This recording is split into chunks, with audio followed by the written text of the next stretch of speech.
성경에서는요, 원어가 히브리어하고 헬라어로 되어 있잖아요. 강조하는 부분이, 강조하는 단어를, 그러니까 강조하는 부분이 앞에 배치가 되어 있습니다. 그래서 중요한 단어가 앞에 나와 있는데, 오늘 본문에서 가장 앞에 나오는 단어가 우리나라 말로는 12제자이지만 본문 원문에서는 부르사가 제일 먼저 앞에 와 있습니다. 그래서 이 부르사라는 이 단어를 잘 알아야겠습니다. 부르사는 프로스칼레오마인데요. 하나님께서 복음 전파를 통해 이방인을 자신에게로 부르시다라는 뜻이에요. 굉장히 복잡하죠, 그죠? 부르시는 것도 여러 가지 종류가 있는 거예요. 사람이 부르는 것도 있고, 하나님이 부르는 그런 부르심이 있는 거예요. 근데 지금 본문은 하나님께서 특별히 이방인을 부를 때 사용하는 용어가 본문에 사용된 부르사입니다. 지난주에 우리가 나눴던 내용이 뭐였죠? 예수님께서 고향에서 배척 당하는 장면을 저희들이 나누었잖아요. 그죠? 이제 이방인을 자신에게 부르실 것을 보여주는 장면입니다. 그래서 이로써 지난주에 우리가 살펴보았던 엘리야, 엘리사 얘기를 예수님께서 왜 했는지 오늘 이제 뒤에 후문맥으로 보니까 분명히 더욱 드러나죠. 부르다가 히브리어로는 또 카라입니다. 카라는 하나님이 파괴하고 다시 세워서 가르치다라는 의미를 가지고 있습니다. 그래서 하나님은 성전, 곧 율법을 파괴하고 완성 성전을 세우십니다. 그러니까 부르심은 하나님이 파괴하고 세우시는 것입니다. 그래서 예수님의 죽음의 그 메시지가 들어가 있어요. 부르시다 자체가 이렇게 파괴하고 다시 세우는 거니까 죽으시고 부활로 다시 세운다라는 그 의미가 담겨 있고, 그러한 예수님의 죽으심과 부활을 통해서 우리를 부르시는 거예요. 그래서 십자가의 죽음과 부활의 의미를 알지 못하면 하나님이 부르신 것이 아닙니다. 그러나 대부분 십자가의 죽음과 부활을 사건으로 믿는다는 사실입니다. 그냥 단순히 사건으로만 알고 있다면 우리와 아무런 의미가 없어요. 우리와 관계가 없고요. 근데 그것이 내게 부름이 되려면 십자가의 사건의 의미를 알아야 되는 것이죠. 하나님이 아브라함을 불러 씨를 약속했습니다. 근데 그 당시 아브라함은 그 씨의 실체를 몰랐습니다. 내가 너에게 씨를 주겠다 약속을 하니까 당연히 자식을 주겠구나, 그렇게 자식을 바랬죠. 그래서 그렇지만 하나님은 아브라함이 아는 방식으로 자식을 선물했습니다. 이삭을 통해서 아브라함은 그 씨가 무엇인지 알았어요. 단순히 하나님께서 약속하신 그 씨는 이삭, 그 자녀 한 사람을 뜻하는 것이 아니었구나. 그 씨를 통해서 결국은 메시아 그리스도 예수가 나온다는 것을 깨달아 알게 되었죠. 그 이삭을 통해서 진리를 안 순간 하나님은 아브라함에게 무엇을 요구하십니까? 그 소중한 독생, 그죠? 독생자죠. 그러니까 그 한 사람, 그러니까 뭐라고 하죠? 그 독자 이삭을 제물로 바치라고 하죠.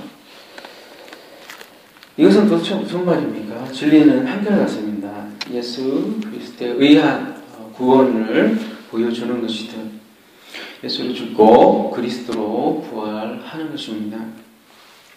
아브라함이 이삭을 데리고 모리아 산으로 올라갔듯이 예수께서 골고다에 올라가셨듯이 우리가 여러분이 골고다에 올라가는 시점이 진리를 깨닫는 시점입니다. 그러니까 우리가 단순히 십자가만 믿는 것이 아니라는 얘기예요. 그냥 우리 예수님께서 우리의 죄를 위해서 돌아가셨지, 그러니까 내 구원 사해 주셨지, 그렇게 머물지 말고 우리도 마찬가지로 골고다에 올라가야 돼요. 올라가서 우리도 그리스도와 함께 죽어야 돼요. 우리도요. 그래서 갈라디아 2장 20절에 그 고백이 우리의 고백이 되었을 때 드디어 그리스도와 연합되었다고 하고, 우리가 진정 하나님의 부르심의 목적에 우리가 그야말로 응하는 것이죠. 이 죽음과 부활을 통해서 진리를 깨달으면 이제 하나님은 참고에 모으십니다. 그 부르다의 히브리어가 카라라고 했잖아요. 카라 말고도 또 다른 게 여러 가지 있어요. 그 중에 대표적인 게 아사프예요. 아사프는 알곡을 창고에 모아들이는 수장제를 의미합니다. 그래서 십자가와 부활이 내 것이 되면 알곡으로 창고에 모아들인다. 이것이 구원의 순서와 내용이에요. 사람들이 하나님을 믿는다고 할 때 덮어놓고 믿는다고 하잖아요. 흔히 그냥 덮어놓고 믿어요. 그냥 무조건 아멘. 근데 그걸 믿음이라고 하지 않아요. 성경에서 믿음이라고 하면은 분명히 그 구원의 내용과 순서, 그런 차서들을 정확하게 믿는 것을 믿음이라고 그래요.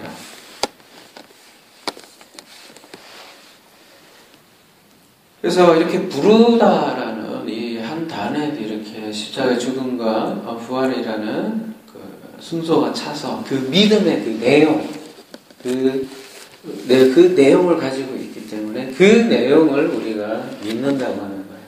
그럴 때 믿음이 되는 거예요.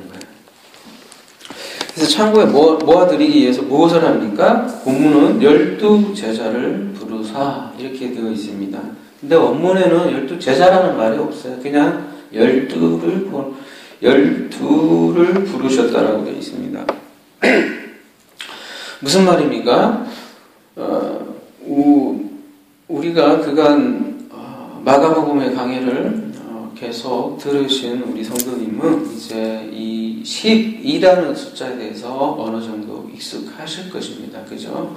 한 번도 빠지지 않았다면 아마 많이 들었을 거예요. 그 부르시는 목적이 12입니다. 그러니까 12가 되도록 제자를 부르는 것입니다. 12는 단순한 숫자가 아니죠. 그렇죠? 오늘 본문 앞에 어떤 내용이 있었어요?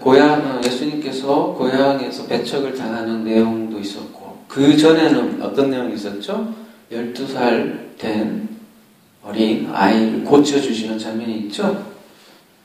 그 다음에 혈루증 여인이 몇 년간 알아 누웠었죠? 혈루증을 가졌죠? 12년간이었죠. 그죠? 그래서 두 소녀의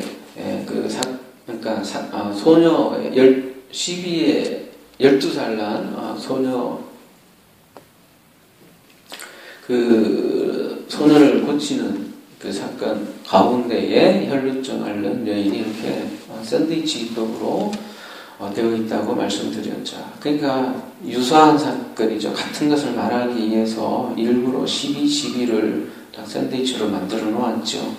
그러니까 12는 대단히 중요한 메시지가 있었던 것이고, 그때 저희들이 나눴던 것이 뭐예요? 12라는 것은 하나님의 자녀가 된 그 존재들을 12라고 하지요. 그래서 그 사건을 통해서 공통점을 가진 두 사건은 부정이 정하게 되고, 또 야이로의 딸 아이는 죽음을 통하여 부활을 보여주는 그 구원의 때를 보여준 것이 바로 이 12라는 숫자입니다. 성경에서 7, 10, 12 이 숫자는 대단히 중요한데요. 다시 한 번 더 간략하게 말씀드리면 7은 언약의 숫자입니다. 7번 말하다 창세기 1장에 나오고요. 그것을 샤바트라고 하고요. 그 언약을 10계명 그 언약의 내용을 10으로 완성하는 그 과정이 10이고요. 그래서 완성이 되면 12 아들들이 되는 거예요. 그 완성의 모습이 처음 나타난 것이 야곱의 12아들입니다. 그러한 아들은 그러한 아들을 하나님은 곳간에 불러 모으십니다. 그게 오늘 본문에 부르사할 때 그 부르사입니다. 히브리어로는 아사프가 됩니다. 수장절의 의미가 됩니다. 여러분 양식 기적은 2번 나오죠. 오병이어와 칠병이어가 나오죠. 무슨 차이입니까? 오병이어는 유대인에게, 칠병이어는 이방인에게 베푸신 기적입니다. 오병이어는 유대인에게 베풀었기 때문에 12광주리가 남죠. 근데 칠병이어는 이방인에게 베풀었기 때문에 7광주리가 남아요. 왜 그렇습니까? 유대인에게는 완성이 됐기 때문에 다 시작하는 과정이 있기 때문에 10계명도 다 주셨고 이제 남은 것은 12이잖아요. 12광주리가 남는데 칠병이어는 이방인이기 때문에 약속부터 시작을 해야 되잖아요. 그래서 7광주리가 남는 거예요. 그런 식으로 7, 10, 12는 이렇게 의미가 담겨 있어요. 구원의 숫자는 여러분 아무리 많아도 12입니다. 성경에서는. 그래서 요한계시록에서는 14만 4천으로 표현이 되죠. 그래서 문자적인 14만 4천이 아니라 12 곱하기 12,000 스타디움 혹은 12 곱하기 12 곱하기 1000 그렇게 해서 아무리 많아도 성경에서는 12를 넘지 않아요. 이 12 곱하기 12 곱하기 1000 할 때 1000은 또 하나님의 숫자예요. 알레프라고 해서 알레프가 1000을 뜻해요. 그러니까 아무리 많아도 12를 넘지 않는 거예요. 상징적인 숫자죠. 근데 이거를 문자적으로 14만 4천만 들어간다고 하면 어떠한 신천지가 그런 얘기 많이 하잖아요. 아니죠.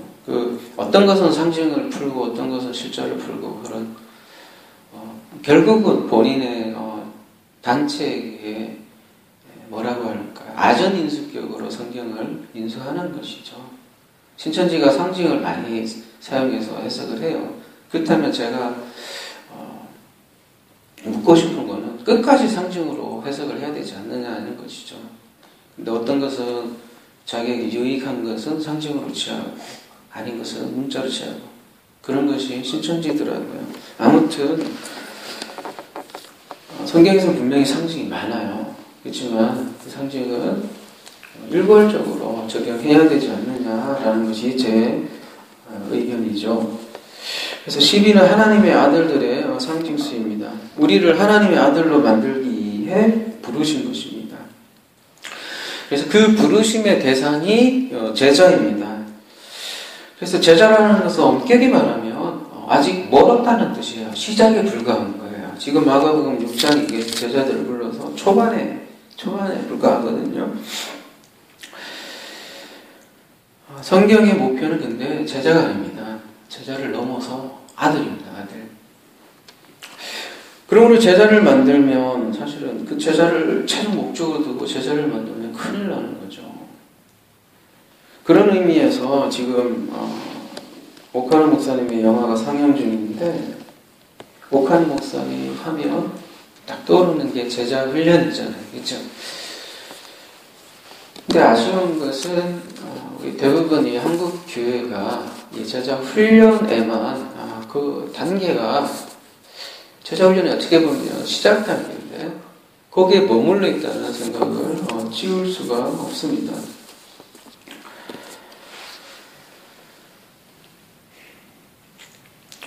그리고 그 훈련이 일부 성도들에게만 주어졌기 때문에 그 이분부로 나누어지고 결국 그 결과물이 지금 사랑의 교회고 그 사랑의 교회 모습이 우리 한국교회 전체로 영향을 미치고 그 결과가 오늘 날의 한국교회의 결과로 점점 더 고착되어 가는 것 같습니다. 저는 그래요.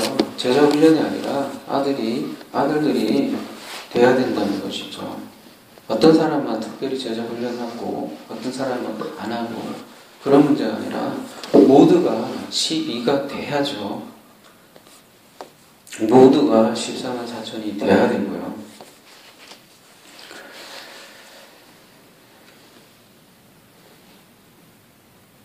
모르겠습니다. 우리 한국교회에 그렇게 해서 제자 훈련해서 제자는 될 줄 모르지만 과연 아들이 되었느냐라고 질문했을 때 스스로 한번 질문 한번 해보십시오. 오늘 본문은 그러한 제자들을 대상으로 복음을 전하는 자들로 세우는 장면을 그리고 있습니다. 복음을 전할 때 준 것이 있습니다. 7절에 보면 더러운 귀신을 제어하는 권능이라고 했습니다. 오늘 한 절밖에 안 읽었는데요. 그러면 묻겠습니다. 제자 훈련을 그렇게 하는데 여러분 귀신을 제어할 수 있는 권능이 있습니까? 없다면 여러분은 제자가 아닌 거 아닙니까? 지금 분명히 제자에게 귀신을 제어하는 권능을 주셨다고 했습니다.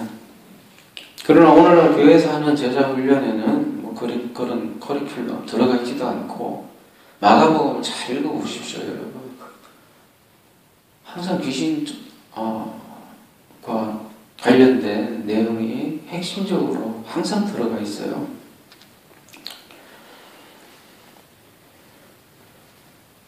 오늘날 교회에서 하는 제자훈련은 귀신을 제어하는 권능이 커리큘럼에 있지도 않고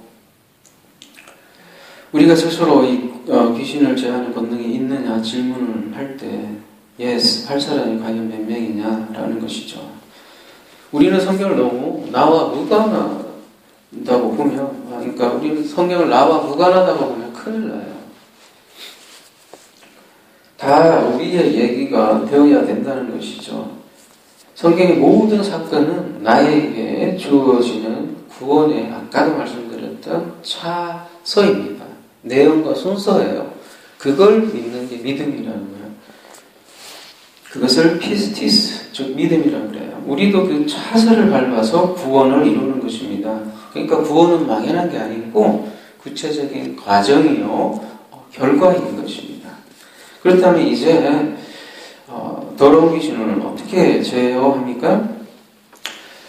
더러운 귀신을 제어하려면 무엇보다 더러운 귀신의 정체를 실체를 정확하게 알면 끝납니다, 여러분. 이 더러운 귀신에 대해서는 우리가 마가복음 강의를 통해서 약 3번 정도 다룬 것 같아요.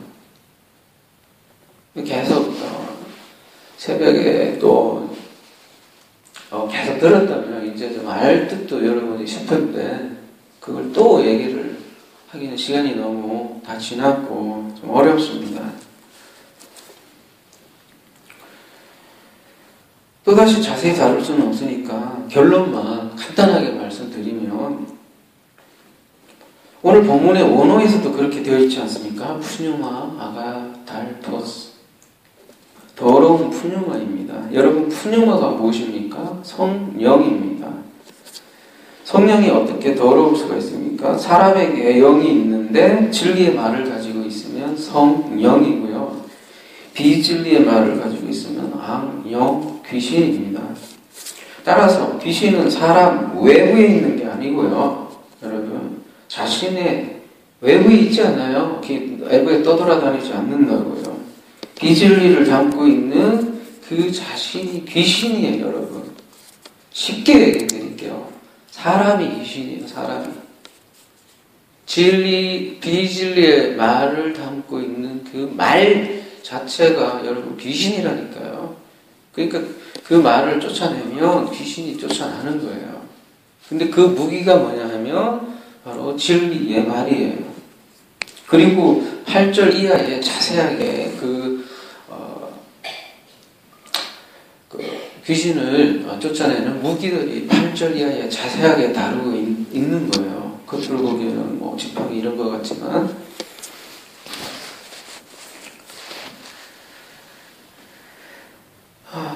베드로도 그렇지 않아요? 하나님의 일을 할 때는 와, 그 너 신앙 고백 너에게 나온 게 아니다. 하나님에게 나온 거다. 그렇게 얘기하는데 베드로가 갑자기 예수 그리스도의 십자가를 부인하자. 어떻게 해요? 사탄아, 내 뒤로 물러가라. 이렇게 하잖아요. 여러분, 실체를 알아야 합니다. 알면 쫓겨나는 거예요. 여러분도 귀신을 제어할 수 있는 권능을 가지고 있습니다. 사도행전 1장 8절에 오직 성령이 너희에게 임하시면 너희가 권능을 받고 예루살렘과 온 유대와 사마리아 땅 끝까지 이르러 내 증인이 되리라 하시니라. 사도행전 1장 8절에도 권능이라는 말이 나옵니다. 오늘 본문에서도 권능이라는 말과 같은 것으로 보이지만 똑같이 권능이잖아요. 원문에는 달라요.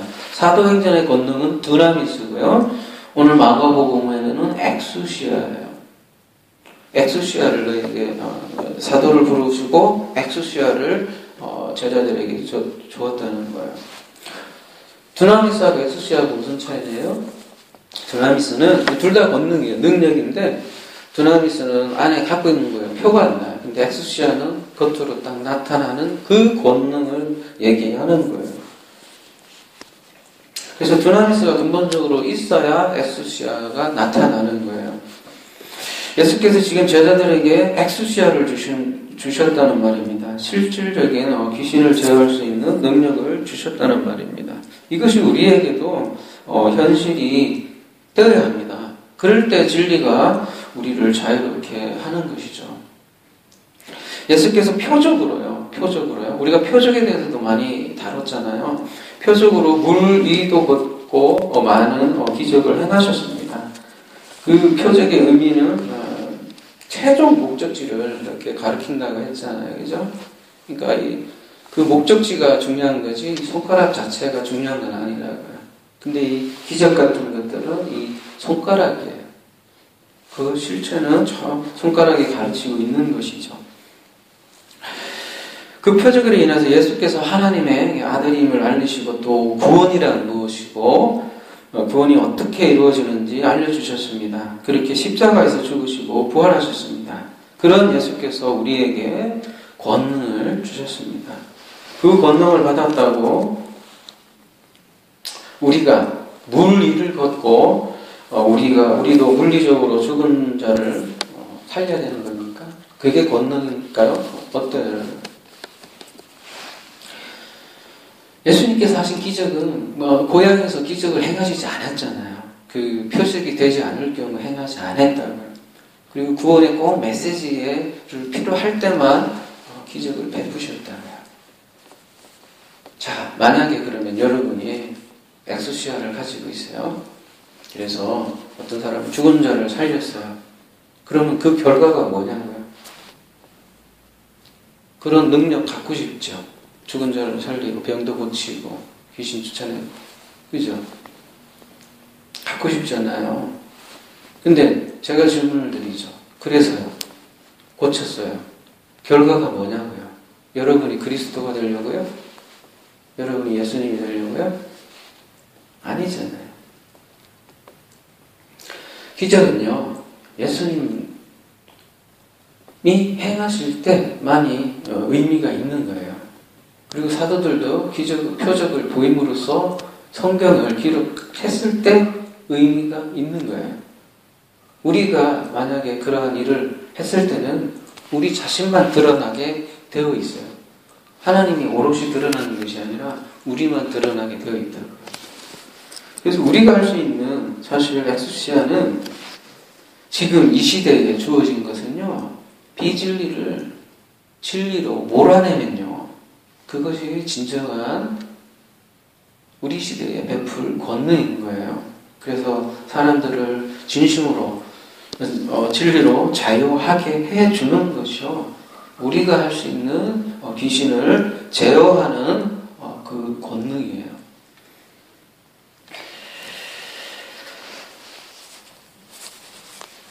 그러려면 우리가 먼저 뭐가 있어야 돼요? 두나미스가 있어야 되죠. 우리가 먼저 진리로 채워져 있어야 돼요. 진리가 너무너무 꽉 차면 흘러나오게 돼 있어요. 그러면 그것으로 사람들이 치료가 되는 거예요.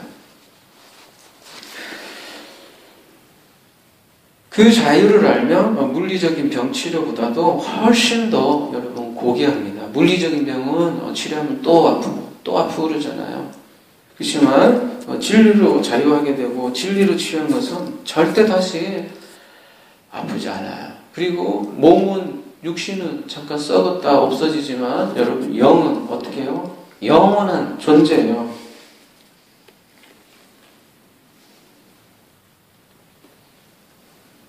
예수께서 여러분을 귀신을 제어하도록 불러주셨습니다. 그리고 그것을 구체적으로 이룰 수 있는 무기들을 이제 8절 이하에 소개하고 있습니다. 이것은 너무나 많은 내용이니까 다음 시간에 다루도록 하겠습니다. 말씀을 마무리하겠습니다. 아무쪼록 제자를 넘어서 아들이 되어야겠습니다. 그리고 그 아들은 귀신을 제어하는 진리를 향유하고 진리 안에서 자유하시고 하나님 나라를 누리는 저와 여러분이 되기를 소망합니다. 기도하겠습니다.